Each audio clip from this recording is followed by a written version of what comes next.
So boom. I've been reading about Hezekiah. I feel like a lot of people don't speak about Hezekiah. Either they don't speak about him because they don't know about him, or they just not put no respect on his name. And I feel like a lot of people need to put respect on Hezekiah's name, bro. Because this man was truly a prayer warrior. You hear me? I think he was more of a prayer warrior than an actual warrior himself.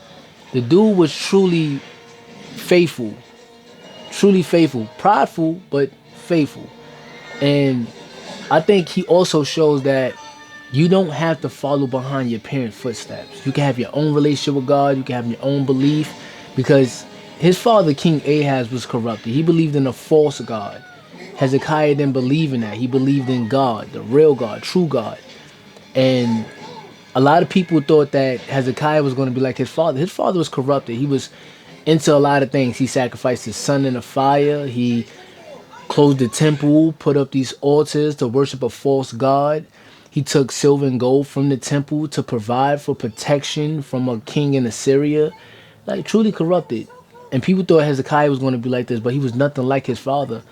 And the first thing that Hezekiah did when he became king of the throne was he tore down all the altars and opened back up the temple so everybody can worship the original God. And everybody was happy about this. Everybody was excited. But Sennacherib didn't like this.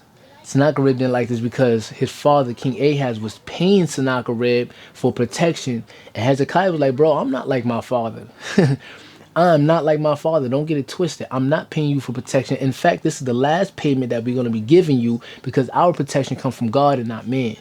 This man was truly faithful. So Sennacherib didn't like that, so he sent a message to Hezekiah, and I'm just giving a synopsis. He sent a message to Hezekiah, threatening him, saying that he was going to destroy his nation and destroy him as a king, because Sennacherib, listen, he was a destroyer. He was known to be a destroyer. He was known to be a person to destroy kings and land. And he threatened Hezekiah. He even tried to convince the people of Judah to convince Hezekiah to make a peace treaty. But Hezekiah was like, nah, I believe in God.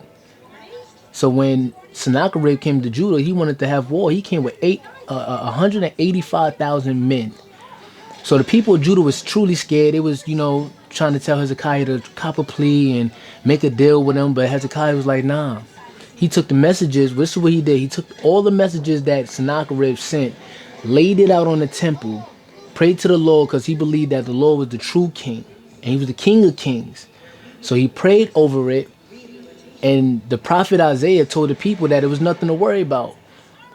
And everybody was kind of nervous because they knew about Sennacherib and how he was a destroyer. But the morning came. And when the morning came, 185,000 people was gone, dead. So this story I just wanted to share this story because I just want to say that prayer life is important. Let's not resort to seeking vengeance when we know that vengeance is God's. And let's resort to prayer. Let that be a habit. Let that be the first resort. Another story is David and Nabal, right? He was going to go kill Nabal. But Nabal's wife came to speak to David. And actually, she prayed that David don't have to do any bloodshed. He don't have to have no bloodshed on his hands. And what happened the next day when she told Nabal what happened? Nabal died. And David was like, all praise to the God. He didn't have to have no bloodshed on his hands, so he didn't seek no vengeance. God took care of everything. So prayer life is important.